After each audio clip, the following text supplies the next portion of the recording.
This is the Master Marketer Show, powered by Proofpoint Marketing. Each week, we explore the mindsets, skill sets, and tool sets the top B2B marketers use to drive results. Gain actionable insights, one masterful, revenue-generating success story at a time. Let's get started.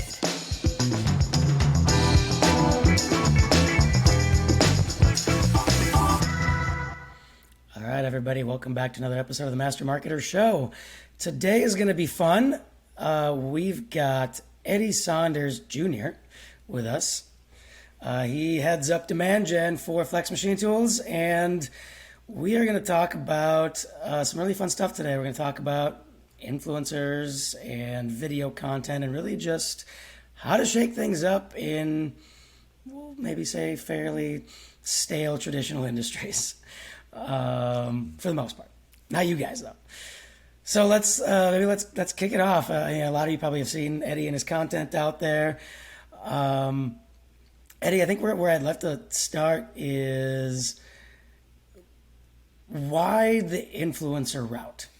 Solid question, and the best short form answer, and I'll dive in, is because no one else really is in the industry, and that's my favorite part. So hopefully nobody takes this advice and says, oh, I'm going to do this now, because I'd love to just be one of the few. But nonetheless, diving into it, it's, if you think about it, like as marketers, regardless of the industry that we are in, it is our job to generate, capture, engage with just attention. Just attention in general is really what we're fighting for. It's a currency, some would say. And to that point, if you think about influencers, like they have a segmented pool of attention. Quantifiable as well. You can put a literal number on the amount of attention that they have, and it's super, super relevant. So it kind of really reminds me of taking that widespread approach where you can spend all this money, do all this to help, get some nice KPIs, nice metrics, and get some people to your website so they maybe download a form and might be interested in a conversation. Or you go to an individual, quite literally an individual who has a segmented piece of relevant attention. That's such an easy thing to look forward to if you're forward-minded, because if our jobs in essence are to capture that attention, then why not go directly to the human beings that have direct lines of attention? It's almost the idea as if we're fishermen, right? And we love to fish. And I say, hey, you can spend the rest of your day going around this entire pond figuring out who's where and what. But if you go by that rock underneath that tree over there, all of these specific type of fish you're trying to catch and get a hold of, they're all right over there. I see them every single day. Hey, here's how many number quantifiable that there actually specifically are. And that's what influencers can do to a marketing campaign. And I'm really surprised, but also not, that a lot of people aren't diving more into that world, because it is almost guaranteed quantifiable attention. So there, one thing I think is interesting that I see you doing, and for anybody that maybe doesn't follow you and hasn't seen your stuff, or maybe not in your industry, you are doing really two sides, at least in my mind, of the influencer coin, if you will. You are co-creating content with other influencers, but then you're also you've become an influencer in your own right in the industry, right? So you've built up, whether you want to admit that or not, that's just, I guess, as far as I'll say that, right? Like, which brings this whole other, and again, some people call it thought leadership, whatever you want to call it. The reality is you are now having people come to you and say, hey, Eddie, come speak at our conference, or et cetera. And people are listening to you just for who you are and what you talk about, and again, that quantifiable influence that you have as well. So I'm curious, was that purposeful or is that by accident? A little bit of both, more so by strategy and by design, I will say, because if you think about it, unless you have a really strong established brand, like of course you can be consistent and all that fun stuff, but we learned, at least I learned very quickly, that these social platforms love to boost up and gas up creators, like actual human beings. And so I said, like 2 or so years ago, let's humanize the brand. And I didn't want to do it selfishly. I've done this before in a different industry and on my own personal socials. So I thought, let's really try to scale this. And if we're going to do it the way we need to do it correctly, we need to have some type of internal human being. And me, I've been in theater my whole life, as well as, I'm an MC on the side. So I do a lot of the event promoting, things like that. Give me a microphone, I just make make noises. And so we thought, okay, let's give our audience someone to connect with, to be entertained by, and to engage with. And through that, there's even, raw, subjective, and objective, I should say, data that shows there are great results. And my personal, presence and brand, if you want to go into that route, there are actual results, and they're doing way, way better than any of the content that we're posting just from our business pages. So you're starting to see a lot of brands do that. I think it's really, really smart. Some people do it by accident. Some people do it by design. And as much as I never thought that it would ever lead to me getting speaking engagements and stuff like that, which I'm really honored and humbled by, it's just been a really cool result of that, because at the end of the day, it's just maximizing those avenues to really get the right attention and then get as much of it as possible. And if you were to remove my presence from that situation, it would result in a significant decrease of that data, of the reach, of the impressions, and of just the overall brand trust, I think. So we've seen some really good results by design. Awesome. So I think it's a good transition to talk about not transition, but we like to talk about mindsets as part of these conversations, and maybe talk about what's the mindset that somebody needs to have, or mindsets, if you will, to pursue this, right? Because it's not it's not an easy thing to do for a lot of companies, right? It's sort of a deviation from the standard. We've always done it this way, kind of thing, right? So let's talk about that. What, maybe specifically, what mindset did you have as you started on this journey? One thing that I with it just felt like dropped in my brain years and years ago, that just was like a light bulb moment for me, is everyone likes to do the B2C and B2B, right? Your business to business, business to consumer. That's just the standard mindset that everybody has from a transactional value. I flipped that on its head, or better, stripped it of its, its clothing, and said, hey, what is this at its core? And in all reality, it's H to H, which is human to human. And that is the mindset that changed everything for me. Because before I became a marketer, or in all reality, maybe not before I became, but before it became a larger part of my profession, I spent 10 years in sales. 10 years beating down the doors, getting a hold of as many human beings as possible, having in-depth conversations. I've read 50 plus sales, marketing, psychology books. And so I really just immersed myself into the human experience. And ever since I've done that specifically, not only did it help my sales game, but it infinitely opened up a whole new world in perspective in the marketing side. Because too many times, specifically in manufacturing, they want to just do features and benefits. They do what I call the I marketing, and not your physical I, but the letter I. And they say everything the way that I would say it. I would do this. I would say that. I would think this. And I challenge that a lot. We challenge it here, whether it's the titles of our videos, the content we make in general, and just a huge list of things. And so when I started implementing that B2B is actually just H to H, and it always is. If we lead with that, it allows us to have more of an empathy-based mindset, which, whether it's my professional or my personal life, empathy has gotten me a lot of amazing opportunities. It's deepened relationships, and it's really quite a synergistic thing to have in my back pocket. And really, as far as I'm concerned, it's the only mindset that will work. Yeah. So let's dive into that a little bit. You mentioned you got a theater background, you're an MC, spent a lot of time in sales. What I'm taking away from that is you are a people person. You are good with people. And again, you and I've had at least a couple of conversations before. I see your content. A lot of people have to put up a persona, if you will. That doesn't seem like that's you. This is, what you see is what you get with you, in terms of you're clearly just good with people. So from a mindset perspective, and maybe not what can someone take away from somebody like you who's built up that knowledge and those skills over time outside of sales and marketing? Sales, yes, but again, that theater background and MC, what are some things from a mindset perspective that someone should potentially take away from that? Empathy.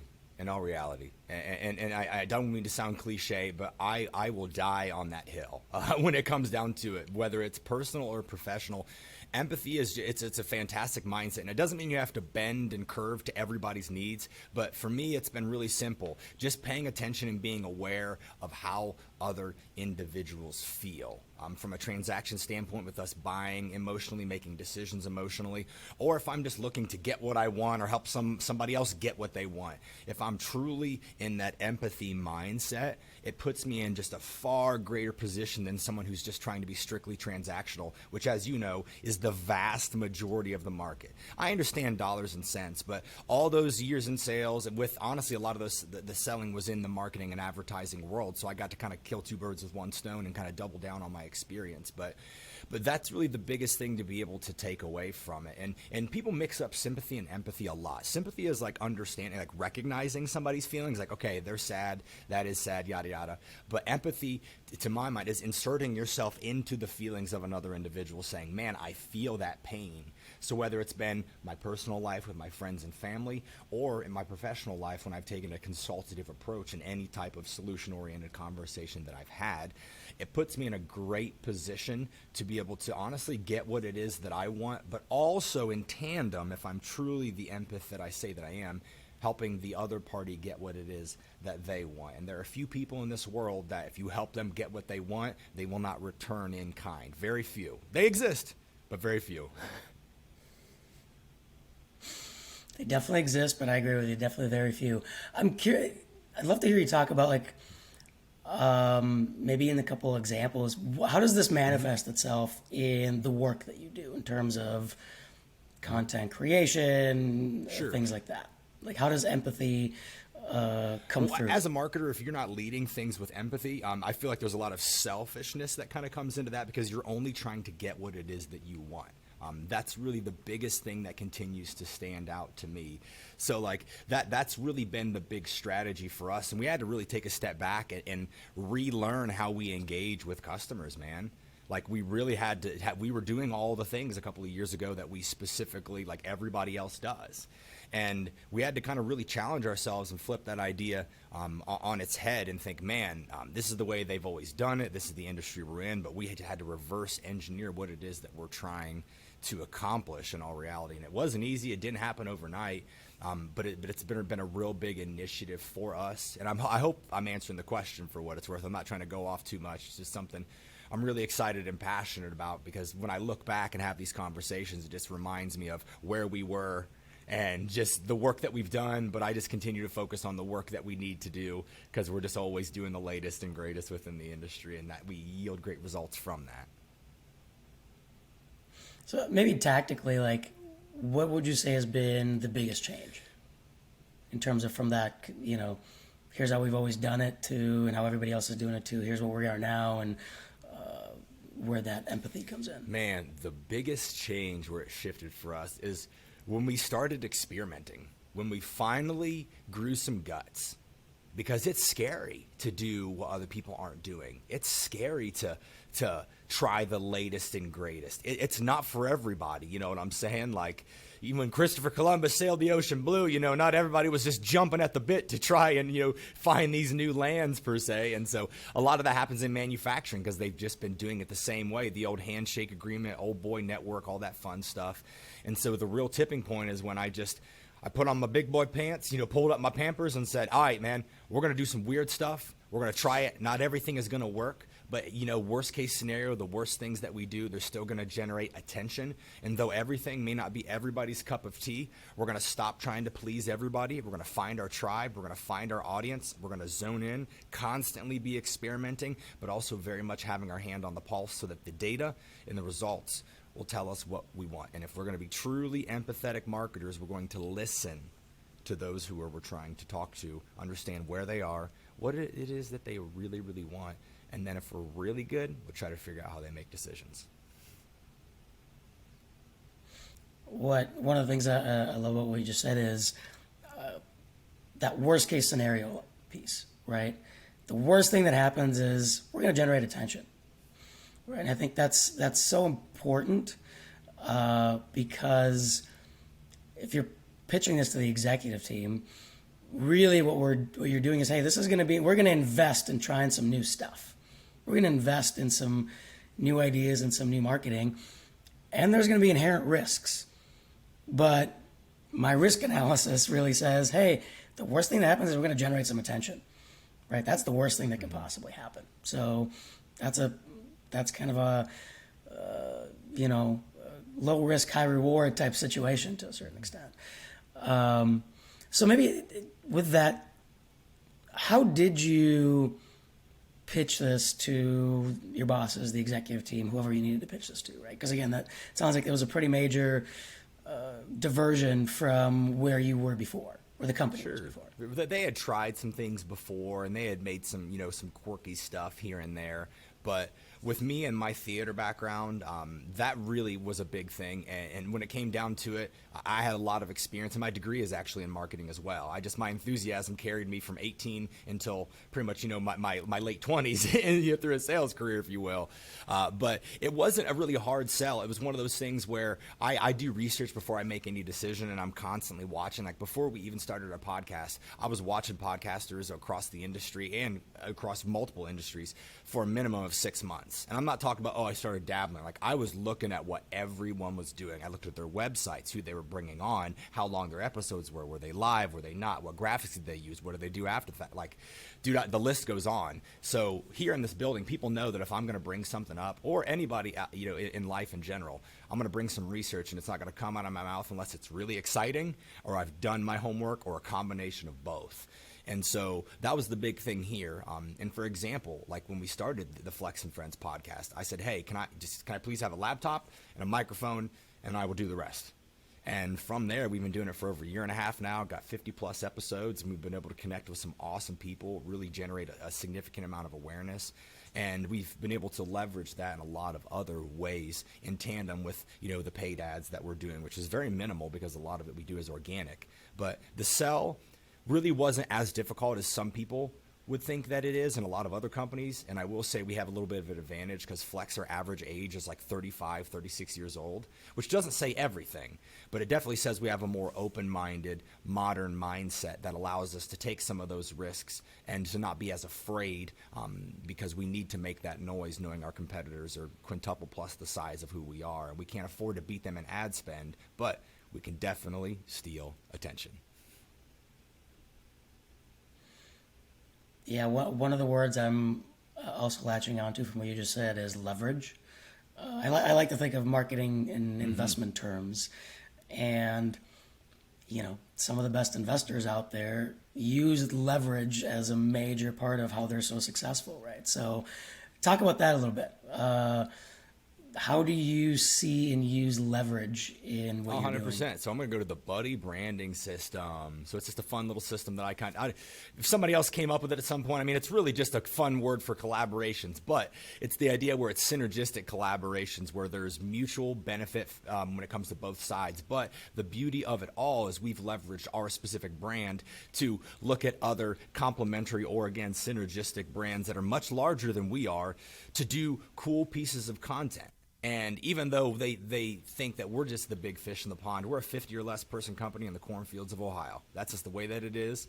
So we try to keep the puffery down, but our content speaks for itself. And so when we do that, we leverage our current presence to then be able to position other pieces of content with other individuals, therefore doubling our output, reducing our efforts because we're doing it with somebody else, and really just doubling the efforts and lowering the investment as well if we do some type of paid ad spend. We've done that on a variety of occasions because as much as we love featuring ourselves, the synergistic products that exist within manufacturing are really almost endless in most cases, and I love that we could just easily go to some of these larger brands and they're so open-minded to doing content with us. One, because we do a lot of it ourselves, and if you do just a small amount of research on us, you're like, wow, these guys get content.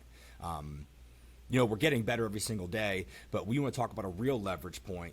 Over the last 2 years, just being absolutely consistent with our content strategy, the asks become way easier, the conversations become way shorter, and the hesitancy is almost non-existent from people. Like we say, hey, we have an idea, and then they say, okay, when's the soonest we can meet and hear about it? Because we want to know what Flex is doing, and we want to know how we can be there as well. So we've created a nice little buddy system through a lot of the brands that I've been able to represent or work directly with over the last 3 years.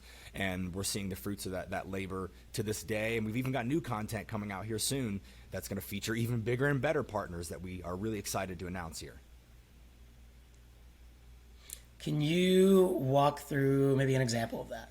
Like, if what's a collabo that you've done recently that really paid off? Sure. So with us, and how did it come about? Yeah. I mean, well, there's it's really just the video series that we've done. I mean, not just with the influencers in general, because that's a whole nother conversation where we've seen immense results. But from a brand perspective, first when COVID hit, right, everybody was sitting on their hands because they didn't know what to do, and they were just waiting for someone to do something, right?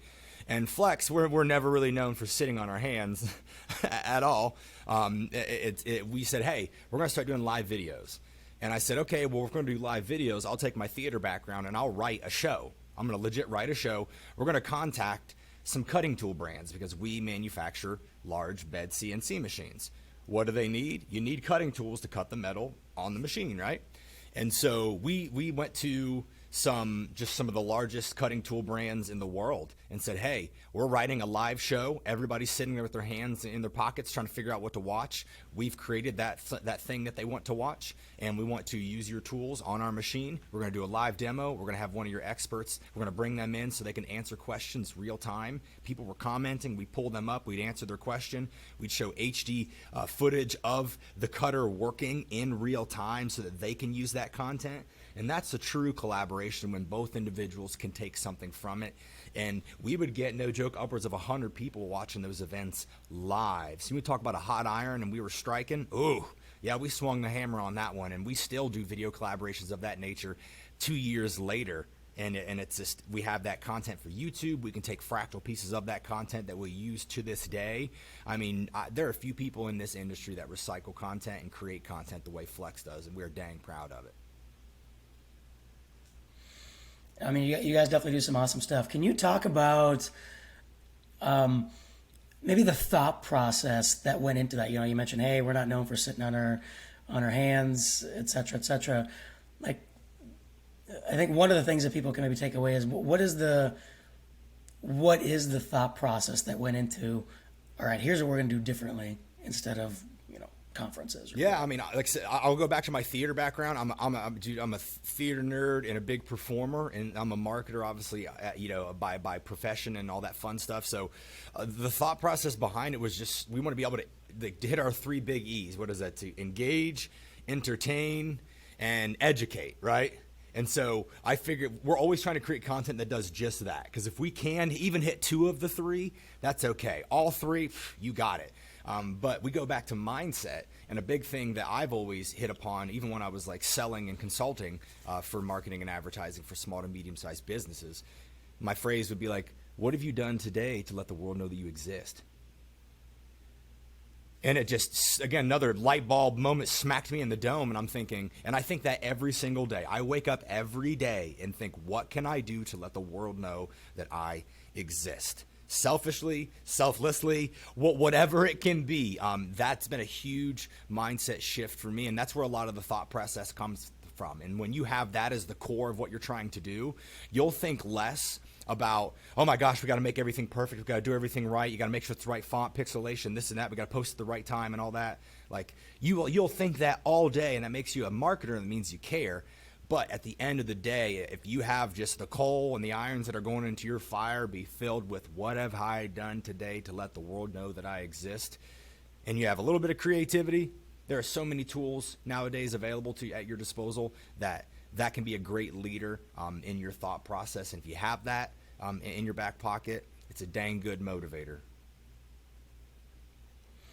Yeah, for sure. I mean, what we always talk with clients about, existing and prospective clients, is, the time where the content production aspect was a limiting factor is long gone, right? Like you said, there are so many tools. Most of them are free.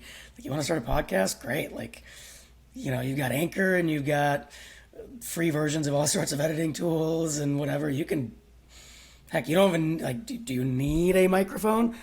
It's a nice to have. You could do it with just a regular headset, and sure, your audio might not sound as good, but you can do it. Right? Like the barrier to content creation is no longer the production side of things. It's now how can you break through the noise because so many people are creating, right? One thing I'd love to get your thoughts on is, again, you've got the theater background, and I can tell just by talking to you, it's a big part of, you've got the personality, right? Like you are literally built for this in terms of, like being in front of a camera, being behind a microphone, talking to large audiences, etc. Like, doesn't mean that maybe it doesn't make you nervous. I'd be actually curious to know, does it? But we'll save that for a minute here. But the question I have for you is, do you think somebody that doesn't have that background can be successful in doing what you're doing? And if so, how? 100%. They totally can. Now, I get that not everybody has the same skills and abilities. You should see my handwriting. I write like a very angry 6-year-old who's also in a big hurry. Horrible handwriting, right? The good Lord giveth and the good Lord taketh away. So everyone needs to use their strengths. There are some individuals who are phenomenal writers, but you put them in front of a camera, they play Ricky Bobby and they don't know what to do with their hands, right? And even here at Flex, like we very much understand, like, you got to leverage your subject matter experts, right? And so we have a machinist here who's been my co-host for the last 2 years for any of the content that I've been in regarding some of our machines. He is not a natural actor, didn't even do drama in high school, did nothing, didn't even step in front of a camera unless it was like a family photo in his entire life. And through just some general practice and just kind of cutting his teeth, he now does great. It's seriously night and day difference, and we leverage him and his presence and his knowledge to have some fun. I mean, he's got a cool personality as well, and you can't put all machinists in a box because that's really unfair, if you will, because they're highly intelligent individuals, and it doesn't mean they need to be good on camera. They make metal and stuff. If they put me in charge of the machines, I break everything. That being said, I think that if you leverage your subject matter experts internally, not everyone's going to have the same skill sets, and that's why videographers exist with B-roll and stuff like that. But if you can leverage some type of human within your organization, it'll pay dividends, because people want to connect with people, because B2B is H2H. Yep. So, one more question for you, sort of related to mindsets, I think, which is, you mentioned the 3 E's, right? And one of them was entertainment.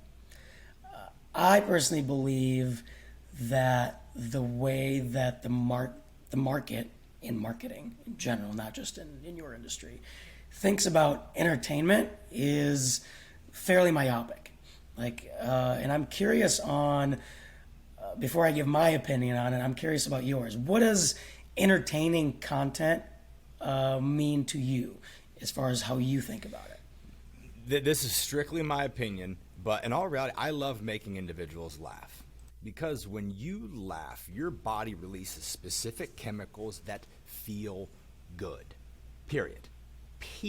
Laughing is a joyous thing that individuals genuinely enjoy to do the vast majority of the time. I understand emotions are meant to be felt, but if we're playing an emotional game, which decision making and buying is, and so is also how individuals feel about your brand, keyword feel, I'm not saying every bit of educational, entertaining content needs to be funny, but there are so many times where you have the human beings who just love scrolling, and they love a good chuckle. Anybody loves a good chuckle, man. It makes you smile. And if you can do that while positively tying those feelings to your brand, that means someone's being subjected to your company, to your brand, and they have good chemicals and good feelings running through their body. I don't know a lot of situations where that's a bad thing. Now, we're definitely dialing back a little bit, because we also understand, if we listen and we're really empathetic about our customers and prospects, it's hard to get somebody to take a company or an opportunity seriously, like a $250,000+ machine investment seriously, when there's just a bunch of funny mess around videos on the internet. So there's definitely a fine line, but I think that the best brands can really latch onto that. And some of the most memorable brands that are either underground or mainstream have done something humorous in one way, shape, or form. And some of them, it's their primary strategy if you check their socials and their other pieces of or content. So I get it, but man, I love to entertain people and to create good feelings so that when they feel those good feelings and they see my stuff, they directly in our minds connect that. And that's never a bad thing. Yeah. No, I was curious on your thoughts, and I'm not surprised where you went, because again, you're an entertainer. Like, that's the background you come from to a certain extent. I mean, as an MC, you have to do at least some of that, right? So there's that. Kind of my thought about it is I do agree. Humor is really, really powerful. Where I feel a lot of people maybe it becomes a limiting factor for a lot of people, which is not everybody's funny, right? And I think now there's a spectrum of funny, right? Not everybody could be a Jerry Seinfeld on stage kind of thing, right? Or choose your comic, whoever's your favorite. I don't care. And like I can sort of I think about myself, for example. I am not the funniest person out there. I don't have an MC background. I've never, hell, for the longest time, I was scared to get in front of a crowd of more than 10 people.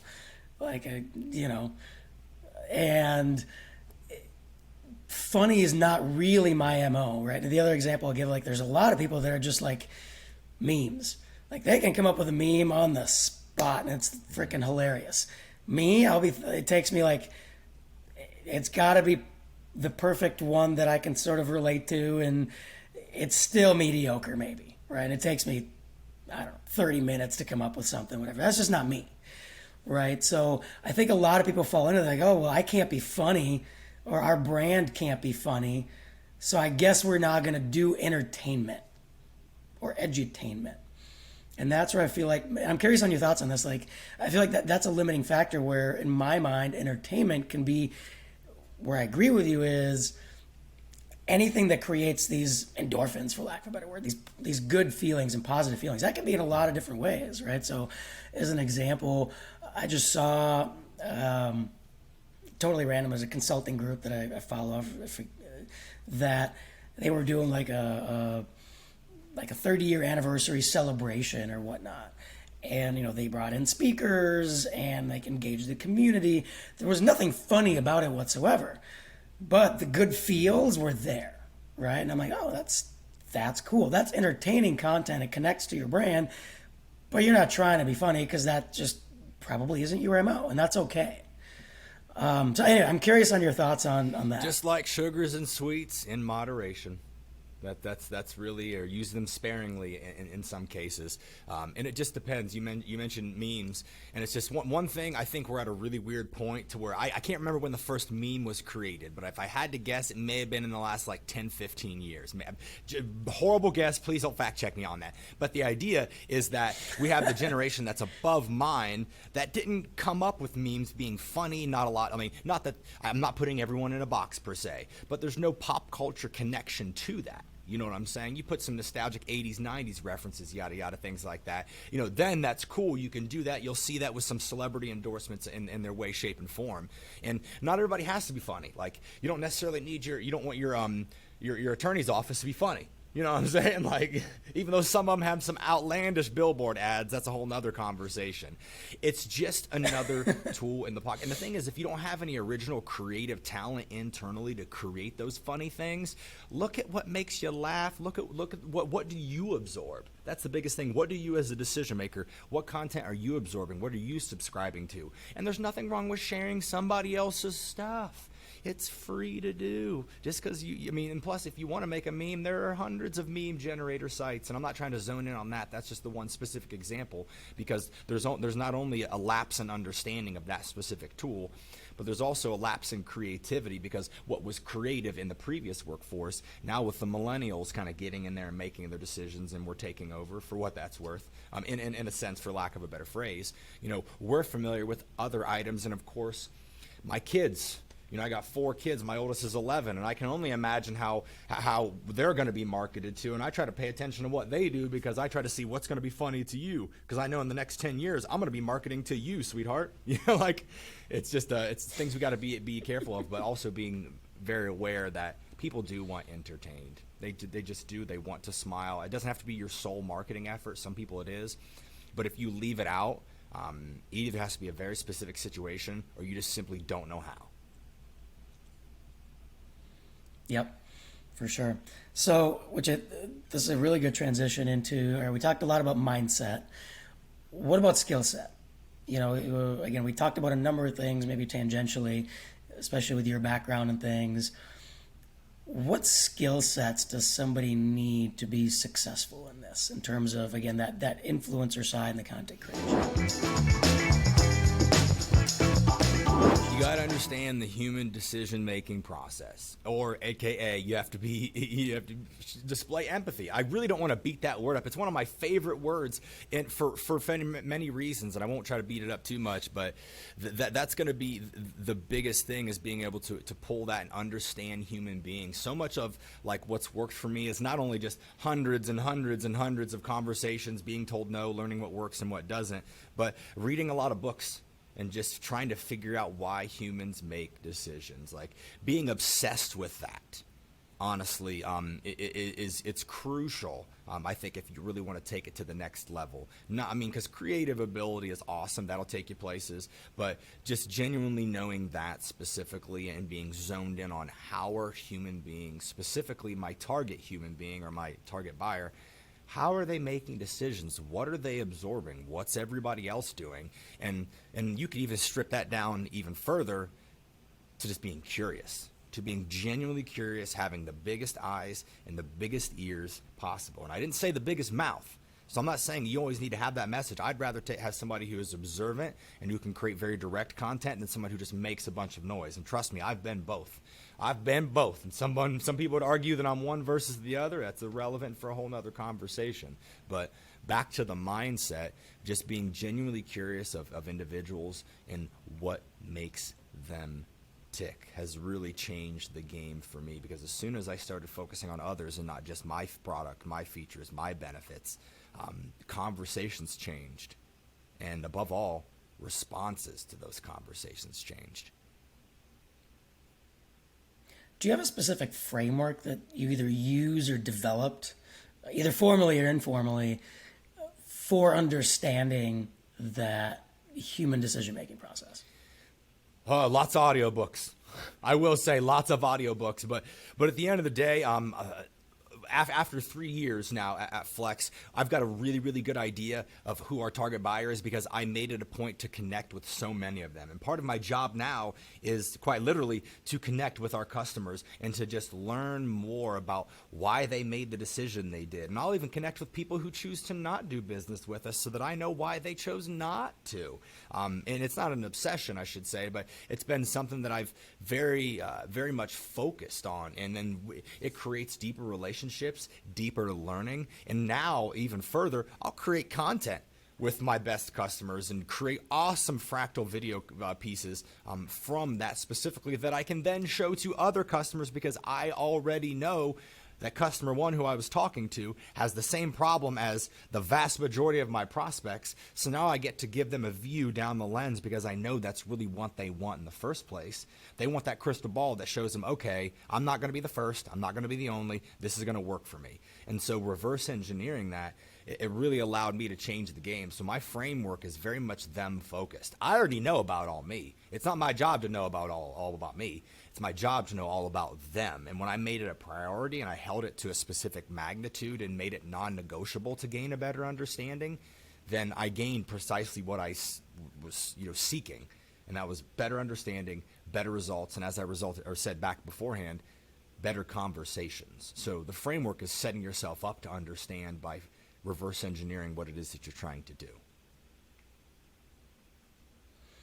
Yeah, I love it. I mean, you're pretty much speaking to everything that we have in our, relationship framework that we work through with clients. I'm curious, with everything you've talked about, you just mentioned another example of leverage, right? In terms of creating content that you can then use for another purpose, right? You're going to co-create content to build that relationship, and you can use that same piece of content to start a relationship potentially with a prospective customer. Have you developed any systems to operationalize this, right? In terms of being able to do it over and over and over and over and over again and be efficient at it? Because again, you guys, you put out a ton of content. I mean, the main system you talked about for mine or primarily for like flexes in general, or I just want to make sure I zone in on the right situation? Either or both. Got you. Different. Well, for me specifically, I mean, a lot of it's very synergistic with Flex. I use that word again because it's real. Specifically being the podcast. I mean, we're always experimenting. We're always doing the fractal. It's like that's a big thing you'll hear me say a lot is this the fractal content. So a lot of our framework is we obviously use technology to allow us to plan our posts out. So that makes it very, very easy. We know the ratio of our product lines that we specifically want to feature when and where, but a lot of it is based off kind of what our general focus is, and continuous to the conversation, I'm always paying attention to what everybody else is doing, what everyone else isn't doing, and then also what's working well for us. So a lot of it's numbers based. It's not really feelings based, or we base it off of likes. We are constantly looking back and saying, okay, this clearly worked. There's a reason why we had a video from a TikTok in May of this year surpass our entire views that we got on YouTube last year, like as a whole. One video surpassed all of our YouTube views, but it was because January through April, we were testing, finally got a big boy that hit. And I think that's all that really marketing is in a way, is just being open eyes, open ears, and using the framework of general curiosity and experimentation with minimal to no fear and very minimal objects in your way. And it does yield results. We never wanted to break the algorithm. We never wanted to go viral by any means. We wanted to learn what people wanted to see so that we could replicate it. And does that happen every single piece of content? No. But we always are looking back to what we've done, doing that, and we give about 20% of our bandwidth to trying new things. And then when those new things hit, they make it very aware because we have objective data that we can tie back to that specific effort. And we have something that I refer to as not my ROI, but my ROE, which is my return on effort. Because we can invest in all of these tools and programs, and they can do great things, but is it going to be return on our specific effort? You know, I'd love a Lamborghini, but is it, it'd be nice, but am I going to get, for an emotional ROE from all the effort it's going to take me to get that said Lamborghini? Maybe not the best analogy, but in all transparency, you get the idea. Yeah, so, you kind of mentioned a number of things here. From a tool set perspective, maybe then. You talked about technology to plan posts, etc.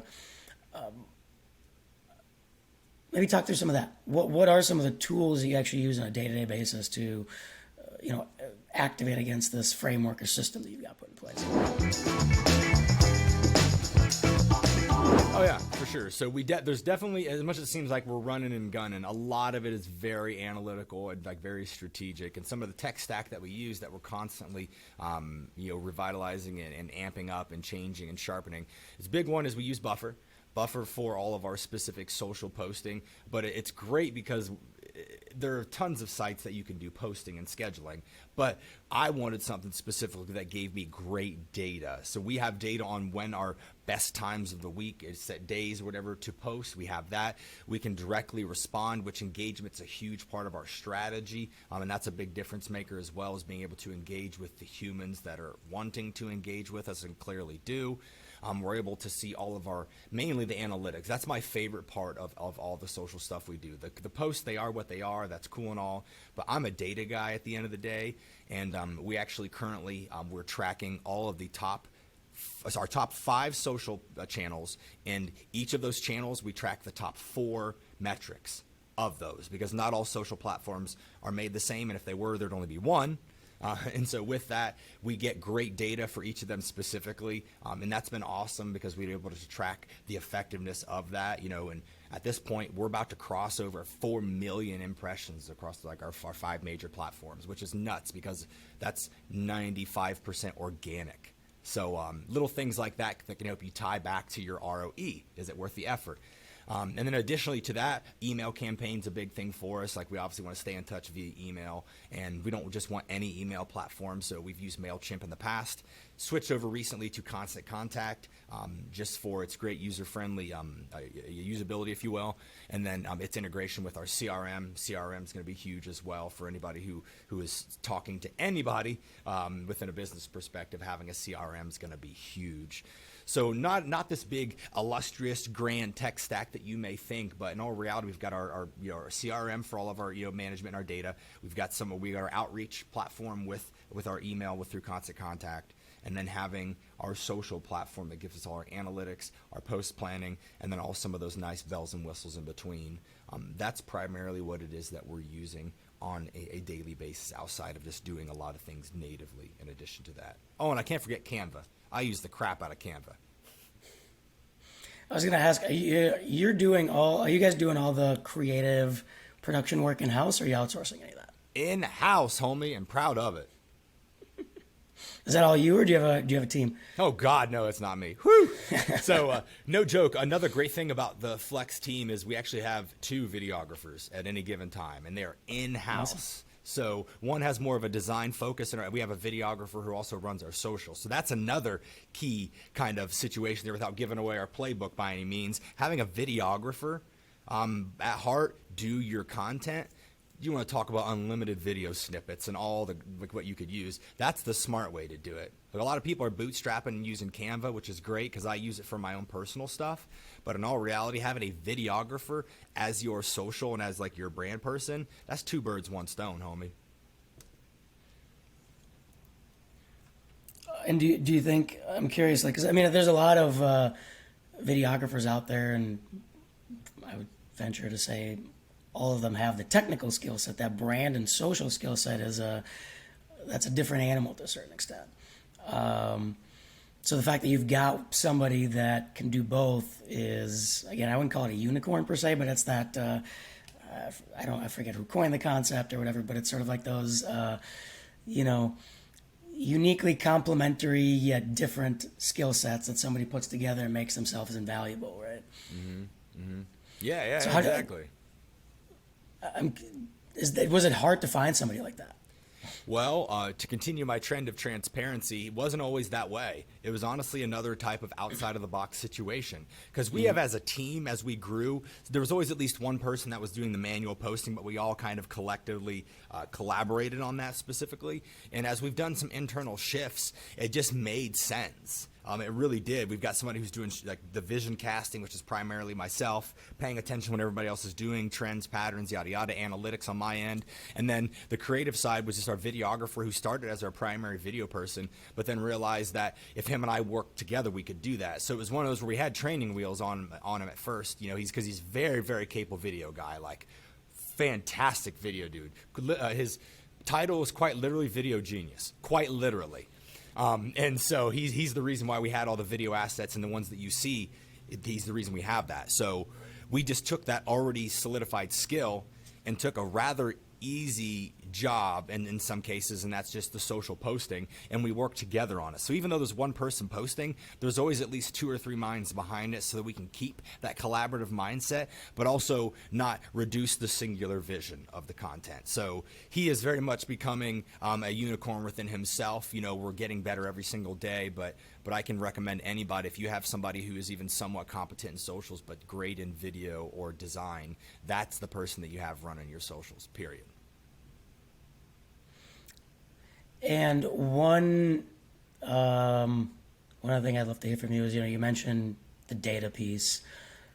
What are the main metrics that you are looking at? I know every platform is different, but maybe across the board, what I'm curious about is, what are the core metrics you look at? And then how are you connecting them to business impact?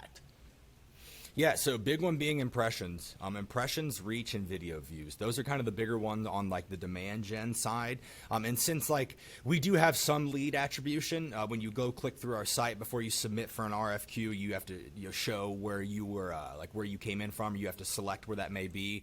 But I've learned and listened to a lot of people much smarter than myself that really question that. So that's something that I'm constantly challenging myself, is that true lead attribution. Because even though we have people who say from YouTube, saw our videos, the socials, yada, yada. So we do track that. That's one way we can specifically attribute that. A lot of it's the verbal feedback we get. You know, we get a lot of feedback from the fun videos that we do and from our distributors, channel partners, and our direct customers. But the main, like, objective number-based specific metrics would definitely be our impressions, our reach, and our video views, because those are true ways for us to know exactly how much our efforts are getting out, like how many, like, literal eyes we're going to be in front of, how many times have we showed up on a screen, because that is worth something. Now, you could get deep into cost per acquisition and things like that, but we don't actually run a ton of, like, paid ads. We just don't, because we don't necessarily have to. Could we, and have we? Yeah, we have before. And could we? Yeah. We just don't necessarily have to during this specific point, because we also understand a lot of keywords we're competing in are very expensive keywords, and so we really are trying to justify that. But at the end of the day, we keep things nice and compact, super direct, super strategic, and have a good time doing it. Nice. Yeah, I mean, you're talking about, kind of questioning the validity of some of those things. What we'll generally talk about is you kind of have to triangulate, right? Because click-based attribution, we all know the faults there, the gaps in terms of, well, just because that's where they clicked from doesn't mean that that's where they originally found you, that kind of thing. On the flip side, you've got, that self-reported attribution where people are a combination of lazy and forgetful, right? Yeah, they might say, well, I found you via YouTube, but is that really, right? Maybe you got a referral to go watch the channel. Like, hey, you should check out this video. So where did you really find me? Well, this person told me, right? And so it's sort of like you got those gaps. And then the other piece that we always talk about from that triangulating is like various correlations between, all right, we started doing this and we invested more here at this point, and afterwards, did we see an increase in, business impact or a decrease in business impact, whether it be pipeline or revenue or LTV or, all sorts of different metrics you could be looking at depending on what your objectives are. But it's got to be kind of that combination of all three of them, otherwise you're going to go astray somewhere, because nothing's perfect. Sure. And like, that's one thing I will say, like the small little bump in our armor, or whatever you want to call it, for lack of a better term, is that we want to be better about where that lead attribution, like we really getting that pinned down, because we're not just simply trying to justify what we're doing. We're trying to focus on that ROE, because we can invest as many dollars into whatever it is that we want specifically within, realms of our budget per se. But aside from that, just figuring out what's actually worth the effort of going into it. The dollars and cents can be made. We can figure that out. But that's one thing we're definitely getting better at and just trying to always improve on. Anybody can improve better on that, right? Yeah. On that point, maybe if we can spend a couple minutes to dig into that a bit more. Yeah. How do you decide whether something is going to be a good ROE, like that it's worth the investment? How are you making those decisions? A lot of it comes after, in all reality. I mean, you try your best in the beginning to be like, okay, this is going to be worth it. But a lot of it's based off things we've done before. And when you're somebody like Flex, where in the last 3 years alone, we've been able to grow leaps and bounds when it comes to brand awareness and the impressions. Again, we're getting more impressions this year on our social and reach than we've gotten probably in the last 5 years total combined. It's nuts, man. It doesn't happen overnight, but it's just one of those where it's because we're constantly experimenting, and we accept the risks of things not being worth the E. Because we waste time on customer calls, we waste time on demos. Everybody is going to waste time and resources in one way, shape, or form. There are probably 20 people in the building right now that are wasting time, and whether it's directly or indirectly, and that's anywhere you go. So a lot of that has been based off of, do we have a good plan? And we mitigate a lot of that risk by our partner system, and that's a big essence of that buddy branding system that I've been utilizing as well, focusing a lot on collaborations, because when you do that, you significantly lower the risk. And we go back to, what's the worst thing that's going to happen? We tighten a relationship with a company much bigger than ours, get a lot of that backlink, all that good fun stuff, and we're creating good content that's going to get attention in some way, shape, or form. And so that's really the big ways that we kind of go about it. We don't have a perfect system to be like, this is going to be worth 100%. Hey, if anybody out there has a system like that, let me know. A lot of marketers would love to hear from you, right? You're going to be rich. I asked that, not facetiously, but it's actually, I love that you brought this up. I was just listening to a really interesting podcast interview yesterday about like decision making. It's Making Sense with Sam Harris, if you're interested. I think it's like 2.5-hour interview, but it's the long and short of it really is that, you know, there is no perfect system. Like this focus on outcomes and consequences can, number one, only get you so far. And the reality is humans are notoriously bad at thinking through what all the potential outcomes and consequences could be, right? Because you don't know until you've been there to a certain extent. Yeah. And I'm sure I'm butchering that entire thing, but for anybody listening, you can check it out on your own. But what I love about what you're saying is that, and I'm paraphrasing, correct me if this is incorrect, but you've got a set of heuristics at this point that you're using for, hey, I think this is going to be good. And on top of that, now you've got a history of saying, hey, you know what? My bets to a certain percentage of them pay off, and they pay off in a big way. And the ones that don't pay off, well, maybe we wasted some time. And sure, maybe some of them we must have a little bit of budget on whatever, tools and equipment and ad dollars or whatever, but it's minimal. You're mitigating that risk, like you said, through that partner program, because you're offloading some of that. So you've got these heuristics that you're generally using. Yep, I think it's going to be a good bet. And then you do a postmortem, which is, hey, was this a good bet? Is that fair? That's why people don't, like when we ask for collaborations anymore with people, I don't come to you unless I have something written out and probably an outline already. You know what I'm saying? Like I don't come to somebody with a new show. Like we're getting ready to start one here in the not so distant future, whole new video series featuring some of our greatest partners. I just went to them just saying, hey, I have an idea. And we're now at the point to where no details even need to be described. It's, look, what's on your mind? When can we meet next and talk about it? And then everybody's in the room talking about it the next day. It's just, and that's with other partners specifically. And so it's nice to have a little bit of that, we'll call it authority for a time, or maybe influence, whatever you like to call it. And it's because we've done some of the stupid stuff. Like there are lots of stupid videos that we're probably really lucky that they didn't make it to production because they're just bad. It's bad, right? But when you see the good things that we do, know it was probably followed by 10 things that are just not the greatest, right? So just not being afraid to fail and failing forward, to sound cliche, but very minimal worries, because we know whatever we're going to do, it's going to generate attention and we're going to have fun. And we also try to kind of mitigate a lot of that risk before even creating it with some of the systems and processes that we've used before. So if it's scalable and we can make it fractal, good chances are we're going to at least have an extended conversation about it.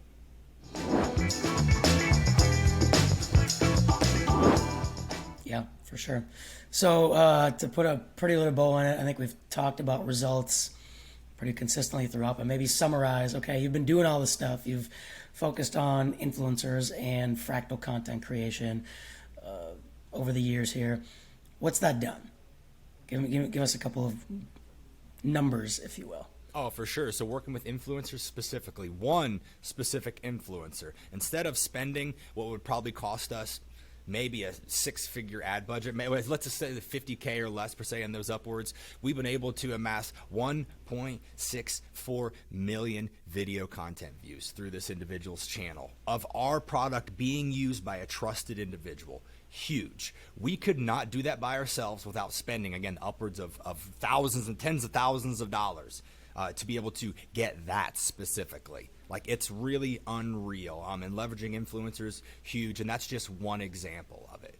Another big thing that I mentioned earlier is we're talking about impressions. That's a direct result of your efforts on social, like your reach, all those fun things. I set a goal this year for 2 million, and that was like a lofty goal. That was one that everyone was like, yeah, that's pretty stretch. I don't know if we're going to hit that. That's a big, big goal. And no joke, we're going to probably double it before the end of the year with like 0 ad spend. I'm not even joking, like 0 ad spend.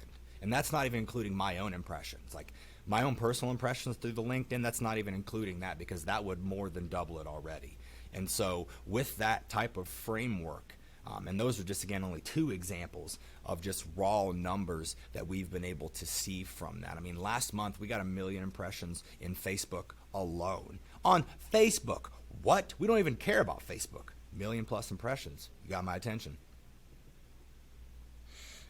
Awesome. And from I guess if I had to guess, that correlates to business impact. Like you're investing all this time, and over time you're getting, more pipeline, higher ACVs, things like that. Yeah, we're growing year over year, man, and we try our best to connect as much of it as possible, but you're seeing a huge increase in our lead attribution being social, YouTube's, previous customers, our distribution partners. They are hearing, and they use our videos as sales material to go send to these people to drum up this, and so that is giving them more of an opportunity to sell, and so that's directly, obviously, growing. So I don't ever want to take like full 100% responsibility for all this. I know a lot of marketers love to do that, but where I like to be, I'm a team player, and I know a lot of people are, and I'm not trying to sound cliche, but me at the end of the day, in the absence of lead attribution software, I'm just happy knowing that I'm giving my salespeople and my extended salespeople the right messaging, and if the customers like it and we get a couple of cool comments and things like that, that's just icing on the cake, man. Yeah, no, 100%. I mean, go-to-market's a team sport, right? Yeah. Awesome. Well, Eddie, you've shared a ton of valuable stuff, all the mindsets, the skill sets, tool sets, and we just chatted results. If you've got the time, still, I know we're a little over here. Let's do a quick lightning round.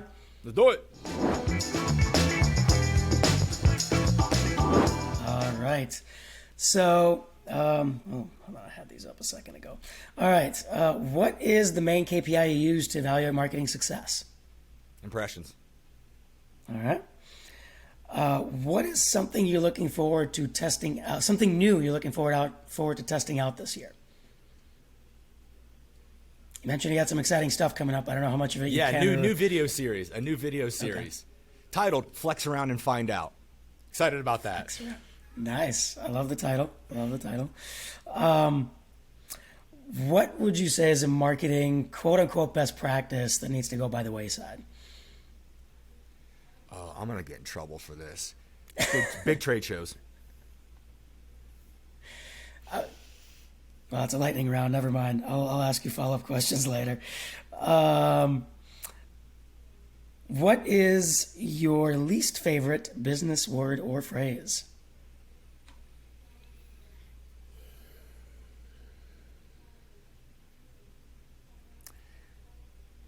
Oh, goodness. I know this is lightning round. I apologize. That's all right. There are just so stinking many. All the things that salespeople say, like, I'm going to circle back. Like, oh, gosh, just the circle back. I'll ping you. Virtual coffee. Oh, my God. What does that even mean? What does that even mean? Sorry. Yes, virtual coffee takes the cake. Stop it. I know what you want. Stop inviting me for virtual coffee. Sorry. Oh, man. No, I'm laughing because at one point, one of my early on in the pandemic, where everybody was doing virtual coffees, right? I had a just almost like a get to know you calendar template or whatever, the link that I'd sent out to people, and then I'm like, I don't know what to call it, so I had labeled it virtual coffee, and at some point I'm like, this is stupid. Not a single time did we ever get coffee together, and why the hell would anybody do virtual coffee in the first place? So I changed it to just get to know you or whatever. It's like, why virtual coffee? Who came up with that idea? Anyway, I respect it, but dude, I can't do it. I can't. You mentioned you've read and listened to a lot of books. Favorite business or marketing book? Oh man.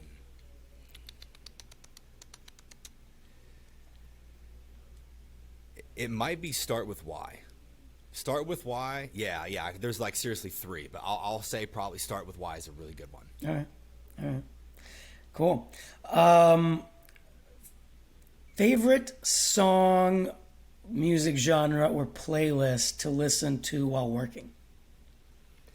So this changes quite a bit, but I will say one that's pretty consistent with me is I love my tropical house on Spotify, man. It's like constant summer vibes, mix of your lo-fi, so it's chill, but it's upbeat enough to not put you to sleep. And it just, I don't know, it's good stuff, easy to pound out some work to, having a solid little focus session. I'm about some lo-fi tropical house, man. Yeah. All right, last one. What is something about you that somebody who wouldn't be able to find out about you on LinkedIn or any other social, since you're so public? What's something maybe that someone doesn't know about you? Got you. So one pretty unique thing is I know I do a lot of this like MMA stuff and all that, and everybody sees that, but huge nerd, and I run a 15 to 20 person Magic the Gathering play group, and I have for the last 7 years. And so we're a team. Some of us go out to local events, and it's a Team Thunderdome. And we competitively play Magic the Gathering. I love that. That is awesome. Cool. Well, Eddie, this was really fun. Hopefully you had fun too. And last but not least, where can somebody find you if they want to ask you a question or invite you to speak at something? Yeah, absolutely. LinkedIn is the greatest way to be able to contact me, putting stuff out, at least every day. So lots of really, really cool things. You can find me on Facebook as well. You check it out on YouTube. But big thing, Eddie Saunders Jr. on LinkedIn. Awesome. Eddie, thank you so much for your time, and we will be in touch. Thanks for joining us on another episode of the Master Marketer Show. We'll be back next week with more B2B marketing success stories. Visit our website, www.proofpoint.marketing, for the full episode library, complete with show notes, guides, templates, and more. Make sure to follow Proofpoint Marketing on LinkedIn and YouTube so you never miss an episode. Listen every Wednesday wherever you get your podcasts. Until next time.